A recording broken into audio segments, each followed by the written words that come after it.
If you don't get out of my way, I'll run you over with my car and crush your skull. Then you'll give me Oxycontin to make it right.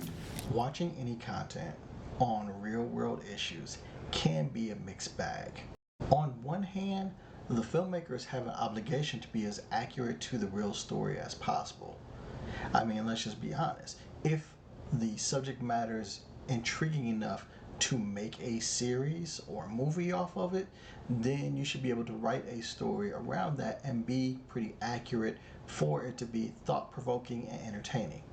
Now, on the other hand, studios also have to go ahead and actually worry about outside interests, people that have no interest in whatever subject matter that the content maker is making. So, for instance, if you have people that can't vibe with the jargon, the terminology, the overall subject matter, sometimes you have to water it down or bring other entertaining aspects into the series or film to make it entertaining and engaging enough to appeal to the masses, to the mainstream audience.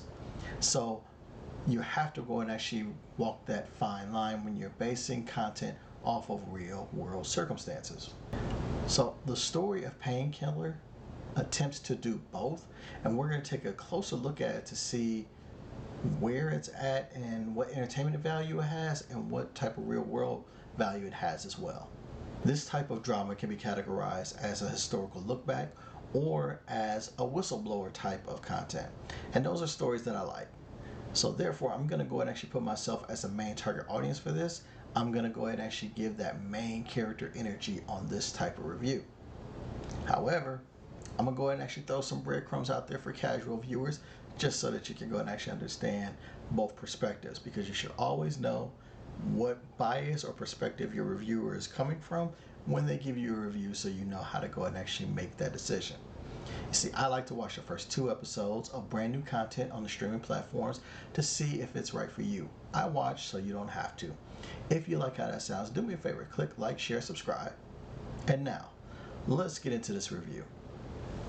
Painkiller premiered in August of 2023. It contains 6 episodes in its limited series run, and the episodes are roughly about 45 minutes apiece. It stars Uzo Odaba as U.S. Attorney Investigator Edie Flowers, Matthew Broderick as head of Purdue Pharma Richard Sackler, and Taylor Kitsch as the Oxycontin patient Glenn Krieger. The story that we have is this. The causes and consequences of America's opioid epidemic unfold in this drama, following its perpetrators, victims, and an investigator seeking the truth. So, with that story being out there, getting some of the highlights on here, here's my expectations as a main target audience member. I want you to be as accurate as possible to the events and people where the situations are taking place. I'd want a look at everything of how it started and kind of a good look at the major players involved with the events. Also, spell out if there's been like a resolution, or clearly define how it happened, or if there is no resolution, what went wrong, where are we sitting at. Give me some type of finality or closure to the series. For main target audiences, characters and story over drama for the mains. So we care about the characters and story. We don't very much care about the over dramatization for us as mains. For casuals, they like accuracy and resolution, no doubt, but they'll be more caught up in how the story is told. Are the characters empathetic? Is the story linear enough to make sense? Is it clear enough? Can you go ahead and actually see where all the resolutions are and see where the problems are and things of that nature? And ultimately, you don't want to bore them. You want to keep everything engaging throughout. So, let's see if we can go ahead and actually swallow the painkiller pill. It's a great joke. Go with it. Now, story-wise, most adults know or understand the epidemic of opioids. This particular story concentrates on the creation and rise of Oxycontin. It centers on the mistakes and the intents in making of the drug, how it came to market, and the way that it seeped into the medicinal community. And then also the approval process, the marketing, the overprescribing, addictions, kickbacks, greed, etc. Everything that's all involved with this epidemic. Now, one can argue that it's over dramatization for the entertainment value. And you could definitely say that episode 1 kind of goes into like almost like a Wolf of Wall Street style of framing for the story for like 30% of it. It's just very much over the top, stylized, quick edit cuts, things of that nature, and they just, it's very in your face. And for me, it kind of gets a little annoying. However, in episode 2, we more concentrate on the characters and the story in a more practical way, it becomes a better story that's being told. Now, the story is a bit non-linear as we jump from the creation of the drug in the late 80s to it catching on in the late 90s and the original narration from close to today's date. So we're looking at essentially 3 different time periods from late 80s to late 90s to we jump ahead to where we're supposedly at somewhere in today's society. So 3 different time frames that we're following. And each episode starts with like a minute interview with a real person that was affected by this epidemic.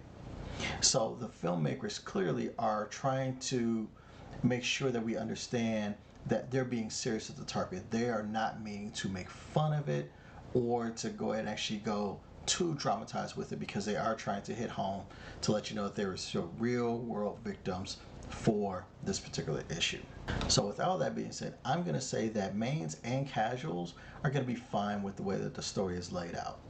Casuals are likely to favor episode 1, and main target audience members are going to gravitate towards episode 2.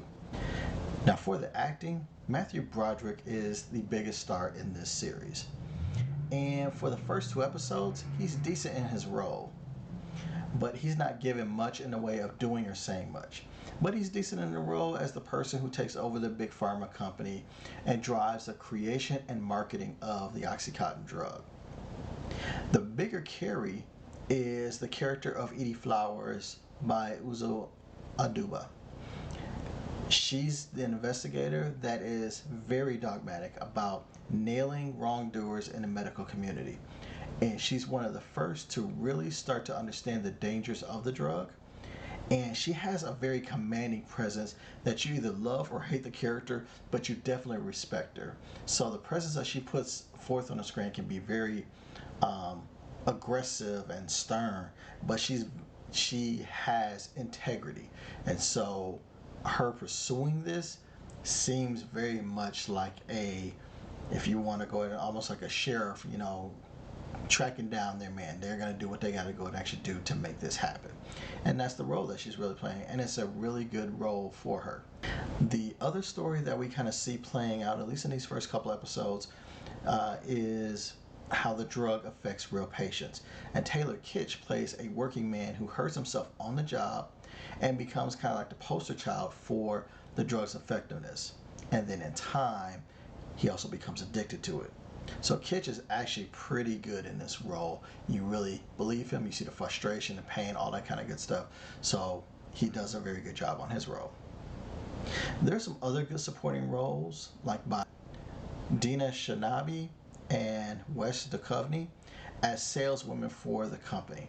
So they play these blondes that are actually pharmacy or drug salespeople or what have you, and their side story is actually pretty telling as well. So overall, the acting is above average, and I believe both casuals and mains will like the acting performances in here. Some other thoughts that I have before I get to my verdict. The story obviously portrays the drug company in a bad light, and a slant is visible. You can't deny that there's a slant to it that just makes the drug companies look like the bad guys. That's just what it is. What isn't a slant is the actuality that people have definitely developed addictions to opioids in this country.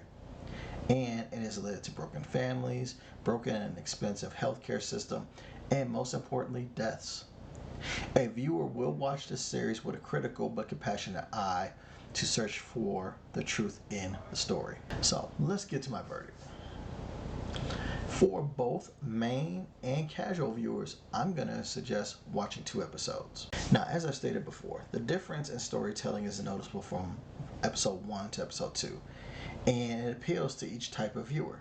The story is engaging, the acting is good, and ultimately, this series will give you a decent look at some of the perception and perspectives of how and why the opioid epidemic started and still exists to this day.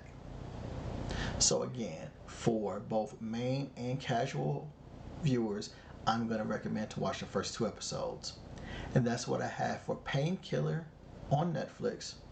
Check it out. Here's a person who was in a position and they made these decisions. I don't think that the story of Purdue and the opioid crisis is finished. There's still... You stuck with me the entire review. I appreciate you. That means you didn't have to drug yourself or anything like that. As a reward for both me and you, do me a favor. Go ahead and actually click like, and even if you really feel to go ahead and actually subscribe a little bit more, go ahead and actually subscribe to the channel. But the least you could do for me if you like this one is go ahead and actually check out one of these other reviews that the algorithm thinks that you might like of mine. But until the next review, I'll holla at you.